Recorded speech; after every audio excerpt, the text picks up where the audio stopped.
On s'intéresse ici à la réaction de l'acide méthanoïque avec l'eau. Alors, on considère une concentration en acide méthanoïque apportée, 10-2 mol par litre, un volume du mélange de 10 ml et un pH mesuré pour cette solution 2,9.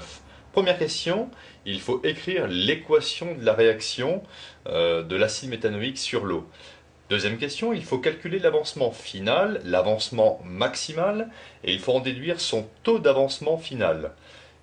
Et dans une troisième question, on se pose la question, la transformation chimique de l'action de l'acide méthanoïque avec l'eau est-elle totale ou non?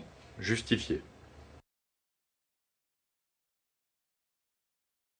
Première question, l'équation de la réaction. L'acide méthanoïque, donc un seul atome de carbone, HCOOH, avec le groupement caractéristique des acides carboxyliques COH, réagit avec l'eau, et comme c'est un acide au sens de Bronsted, il va libérer un H+.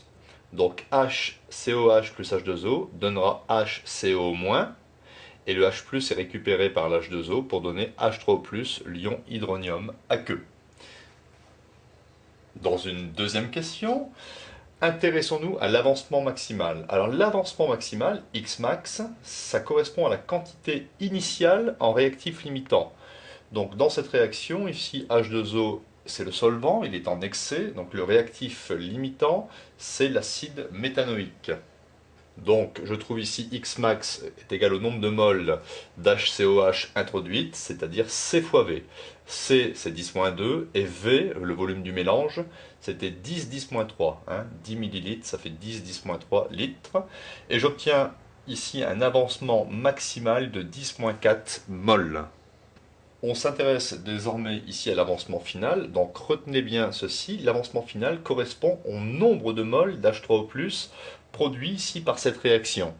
Et on néglige les H3O+, qui seraient formés par la réaction d'autoprotolyse de l'eau. Donc ici, si vous avez 4 moles d'H3O+, qui ont été produites, c'est que 4 moles d'HCOH ont disparu. Donc le nombre de moles d'H3O+, produite, c'est la concentration en H3O+, multipliée par le volume de la solution. Par définition, la concentration en H3O+, c'est 10 puissance moins pH. Donc voilà ici l'expression littérale qui me permettra de trouver X final. Donc avancement final est égal à 10 puissance moins 2,9 multiplié par le volume du mélange, 10 ml, 10-10-3, et je trouve approximativement 1,3 10-5 mol. On peut donc maintenant trouver le taux d'avancement final. Par définition, le taux d'avancement final c'est X, c'est l'avancement final sur l'avancement max. Ici j'ai simplifié par V et je trouve une formule. Le taux d'avancement final c'est 10 puissance moins pH divisé par la concentration en acide méthanoïque introduite. Ainsi je trouve cette expression où je reprends ici x fin divisé par x max, 1,3 10-5 divisé par 10-4, et j'obtiens 0,13, c'est-à-dire 13%. Taux d'avancement final est égal à 13%. Dans une troisième question,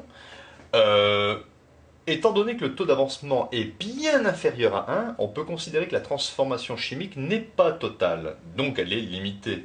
Ainsi, HCOH, l'acide méthanoïque, on considère que c'est un acide faible.